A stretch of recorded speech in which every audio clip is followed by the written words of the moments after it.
Olá, meu aluno, olá, minha aluna, tudo bom? Seja bem-vindo aí para mais uma videoaula dessa semana super importante que nós vamos falar aí, como você já viu no título desse vídeo, sobre racismo. O que é? Ele existe?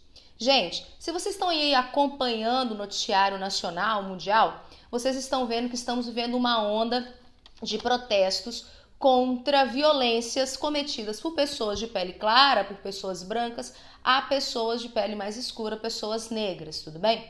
E pensando sobre o momento histórico que nós estamos vivendo, uma pandemia e toda essa motivação, eu acredito ser extremamente importante nós pensarmos e falarmos sobre isso. Mas para que a gente entenda mais ou menos de onde isso veio, de onde isso não veio, eu vou trazer algumas informações. Então traz todo mundo que está aí pertinho de você para ver essa videoaula, que é muito importante e é muito legal. Olha só, há muito tempo atrás existia um camarada chamado Charles Darwin. Esse camarada acreditava numa coisa chamada teoria da evolução e que na verdade só ficariam vivos aqueles seres vivos que fossem capazes de se adaptar ao meio e evoluírem naturalmente e que por isso esses que sobrevivessem seriam melhores do que aqueles que morreram.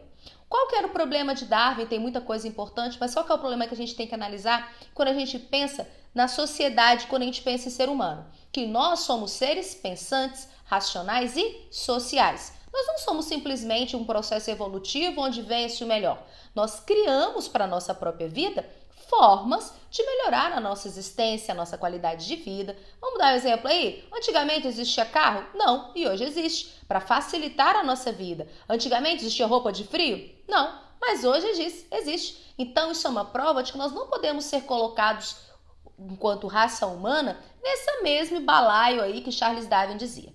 Mas por que eu comecei falando sobre isso? Porque muito se usou dessa teoria para justificar a supremacia das pessoas que nasciam com peles claras para aquelas que nasciam com a pele mais escura do que os negros. Uma delas, que é extremamente importante a gente saber, é que diziam-se que os brancos, por terem um tamanho de crânio maior e assim o cérebro poder se desenvolver mais, seria dado a eles a responsabilidade natural pela natureza, de forma científica falando, a responsabilidade de cuidar do pensamento, daquilo que levasse a sociedade a uma vida progressa, ao progresso, a uma vida boa e tudo aquilo que era considerado faculdade, ou seja, aquilo que era do intelecto humano a ser desenvolvido.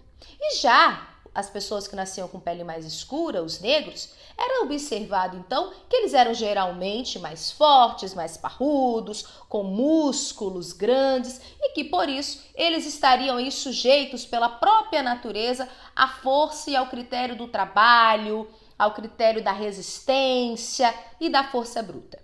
E a partir disso, eles começaram a justificar a supremacia dos brancos sobre os negros. Existem várias outras possibilidades, justificativas que se inventou no decorrer da história humana para se subjugar os negros. Principalmente a ideia de raça, tentar diferenciar o ser humano naqueles que são brancos, naqueles que são negros e, sobretudo, dar a cada raça qualidades e defeitos.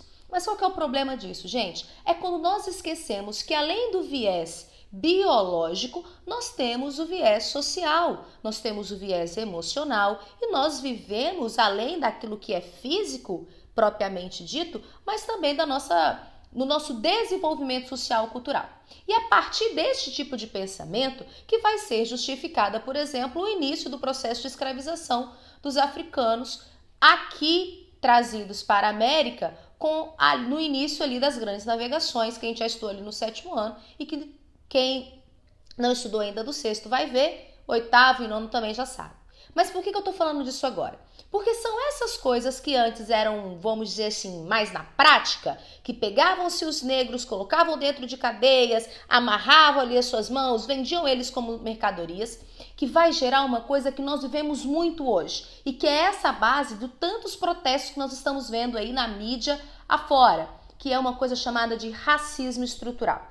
E eu vou trazer alguns dados para a gente pensar sobre esse termo. Olha só, na análise de processos penais por furto e roubo da comarca de São Paulo em 2006, a gente tem os seguintes dados, olha só. O número de furtos cometidos por pessoas brancas foi de 59,5%. Já o cometido por pessoas de pele negra foi de 41,1%.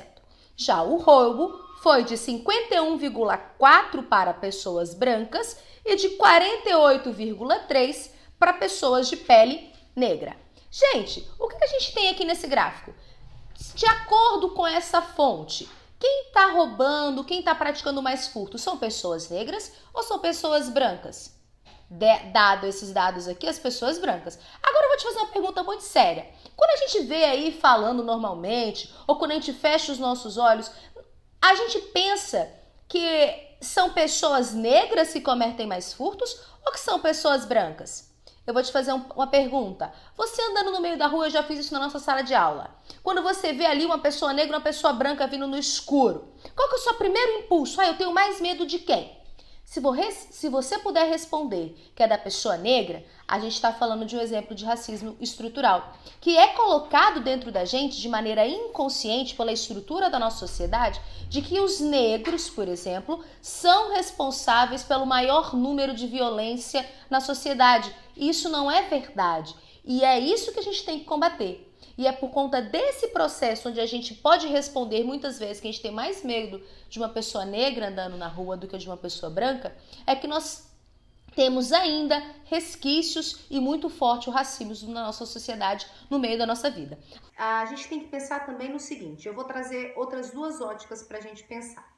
Uma, a partir da ideia dos filmes, como que os personagens são criados, ou melhor dizendo, quais pessoas filmam cada tipo de personagem, e como que após, melhor dizendo, concomitantemente ao processo de abolição da escravatura no Brasil, a sociedade negra foi sendo empurrada para a periferia.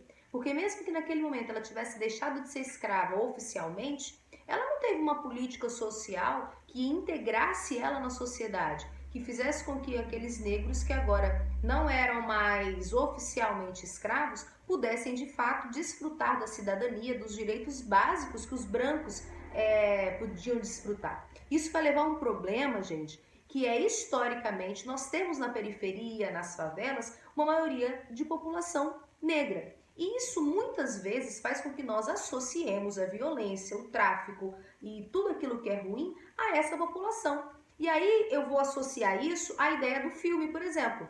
Quando a gente pensa ou quando a gente vê os grandes filmes hollywoodianos e americanos, quais são as pessoas que estão interpretando os personagens ruins, os personagens violentos, aqueles personagens que são da gangue, mafiosa? Não é aquele bonzão, não. Mas é aquele, assim, de baixo escalão mesmo. Em sua grande maioria, essas pessoas, elas são pessoas negras ou são pessoas brancas? São pessoas negras, porque está entranhado num processo de comunicação através dos filmes que o negro seja aquela pessoa ou a representatividade da violência, daquilo que é ruim. E nós vimos, por exemplo, nesse dado que, peraí, lá na comarca de São Paulo mostra pra gente que não, tem muito branco cometendo crime sim, só que dentro de nós, quando a gente vê muito, a gente escuta a mídia falar dessa forma, a gente vai internalizando esse processo de maneira errada.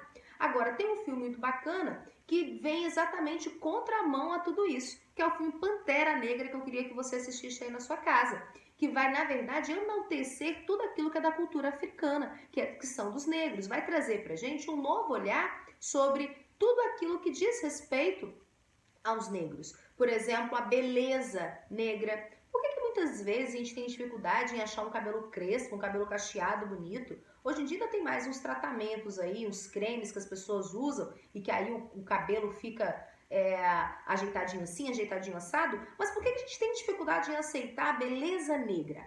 Porque a gente quer ter um nariz fino, um olho claro, uma pele assim, uma pele assado, que se aproxima da beleza branca.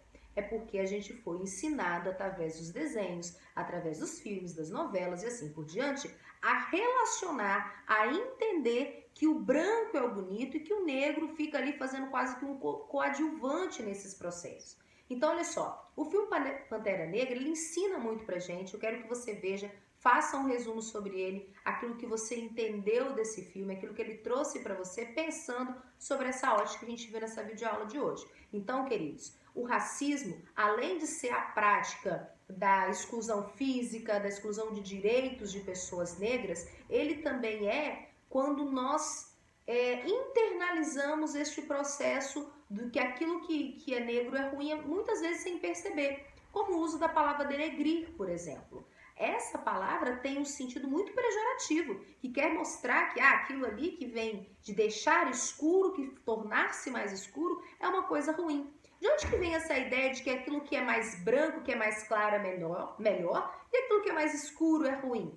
Vem desse processo da supremacia branca sobre aquilo que é negro. Quando a gente usa aquela expressão assim, nossa, chuta que é macumba. Gente, mas peraí, macumba é um instrumento musical, mas é utilizado para fazer referência àquilo que é ruim vindo da religiosidade de matriz africana, como o candomblé.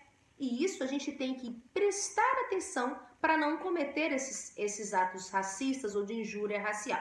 Se a gente for tratar isso de maneira jurídica, vamos dizer assim, existe aí uma diferença entre o que é a prática do racismo em si e o que é a prática da injúria racial. Porém, para a nossa videoaula aqui, a gente vai, na verdade, tentar entender de uma maneira mais ampla que nós, muitas vezes, somos racistas quando nós deixamos que esse processo que está sendo internalizado em nós a partir da estrutura da nossa sociedade não seja combatido com o entendimento, com o estudo e com a busca do amor ao próximo, com a busca da igualdade para todos nós, beleza? Então essa videoaula fica aqui para você fazer uma reflexão sobre isso. Veja o filme Pantera Negra, perceba como que às vezes muita coisa boa tem do outro lado e que a mídia não deixa a gente enxergar dessa maneira, tá bom? Veja o filme, faça um resuminho aí, coloca o filme falando o que o filme fala e como que você entende a diferença de um filme do Pantera Negra como os filmes de maneira geral, tudo bem? E manda lá pro Corrigindo Atividades para eu ler e para eu ver se vocês estão se interagindo aí do assunto, tudo bem? Comenta nesse vídeo se você ouviu falar alguma coisa, se você está vendo uma reportagem, o que você pensa sobre isso e vamos conversar um pouquinho, tá bom? Um beijo, até a nossa próxima videoaula.